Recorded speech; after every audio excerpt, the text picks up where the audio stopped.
Hey folks, KG here, and today we're going to talk about EDC. Basically, going through what it is, what it stands for, and what items you need to include in your EDC. As always, I'll be giving my opinions, and hopefully, my recommendations will help you choose if this is the right things for you as well. If you like my videos, please hit the like button and subscribe to my channels so you guys get notified whenever I get new content. So let's get started.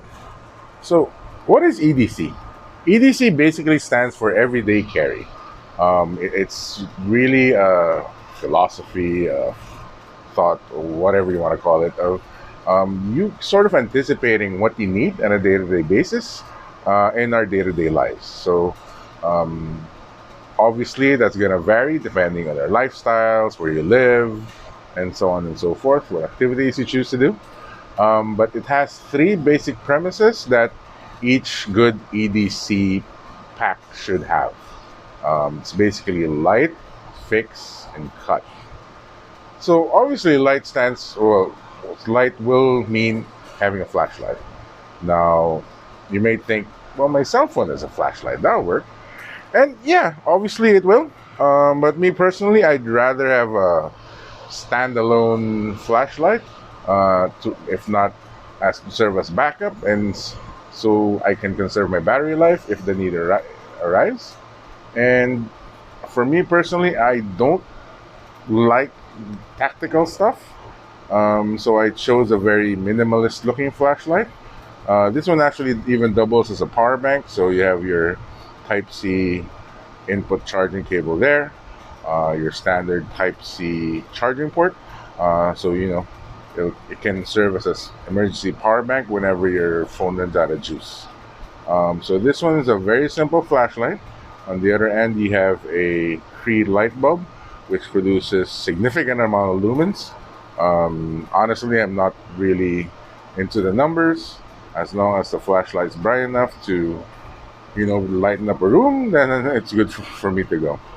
It has a simple one bond operation, so you just long press on this button to get the flashlight to go. This is the first mode with the lowest light output it has.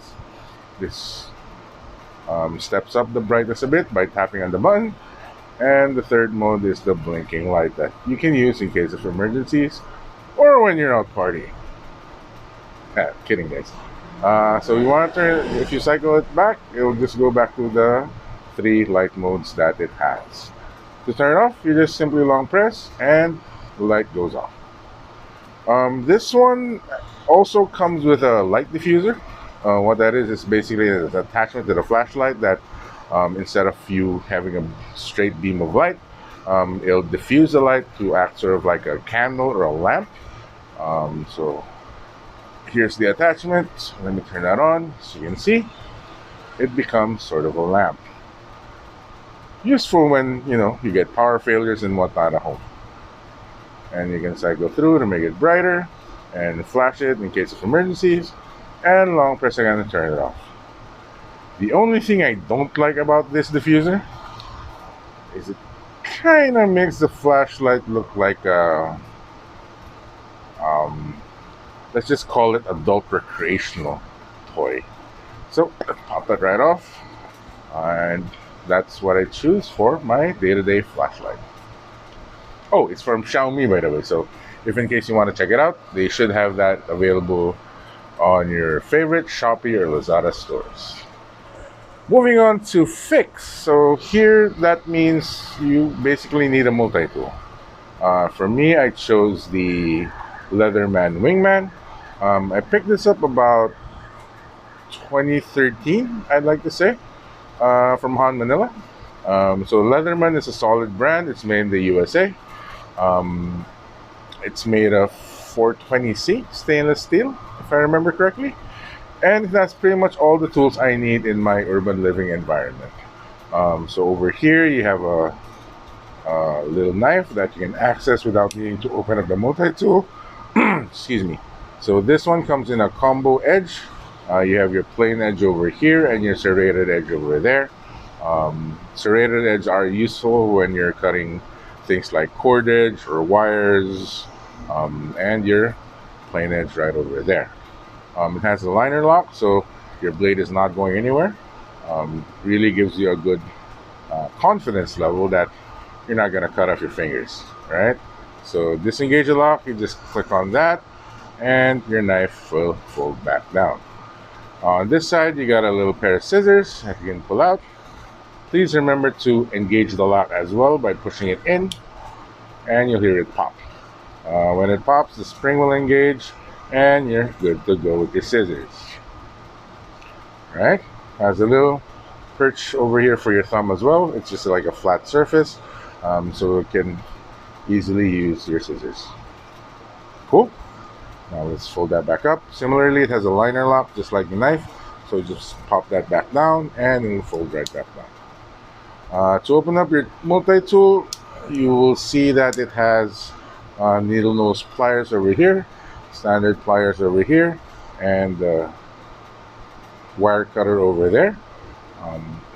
It's also pretty ergonomic, as you can see. With this handle is, I'd like to say, concave. Basically, it's angled that way, and on this side it's convex, angled that way.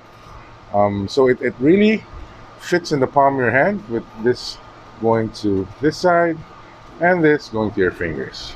The pliers are also spring loaded, so as you can see, it's fairly easy to manipulate. Now moving on to the tools that this has. So over here we have a flathead medium-sized pliers and your Phillips head screw over here. On this side you got your can or bottle opener.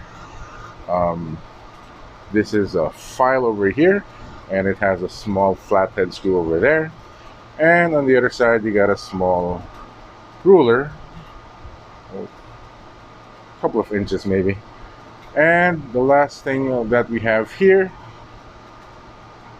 I'm guessing some of you have seen this before, but not sure what it is. So this is a package opener, right? So as you can see, this part is really sharp and has a point at the end. So if you have your packages or your boxes that you like to open, you just need to pop that in and just pull, right? That way you won't risk having cut the contents of your package if you just hack at it with your knife. Okay, let's fold that guy back in.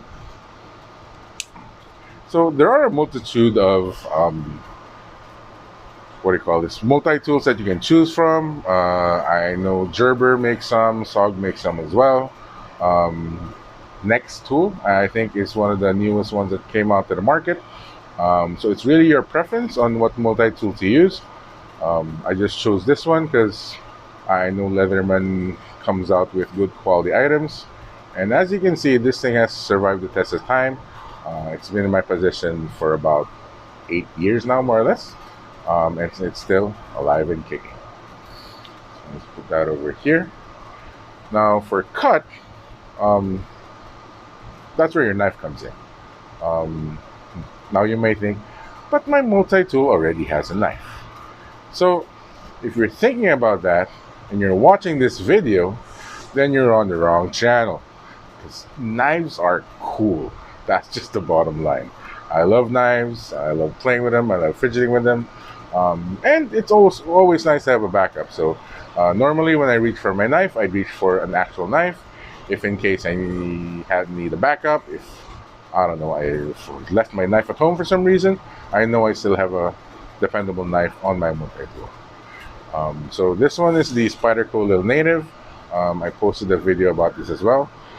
Me personally, I like small or mini knives that I take along with me, mainly because the Philippine laws around knives are very, let's just say, police dependent, meaning it depends on the mood of the cop or the security guard at that point in time.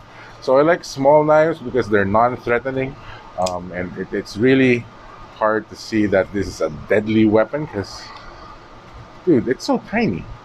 Yeah, and for my urban living, all I really need is a point and a short cutting edge to hack into my packages, my bag of chips and whatnot. And yeah, that's good to go. During this time of pandemic, we also need to kind of update our EDCs to include the new daily norm stuff that everyone keeps talking about.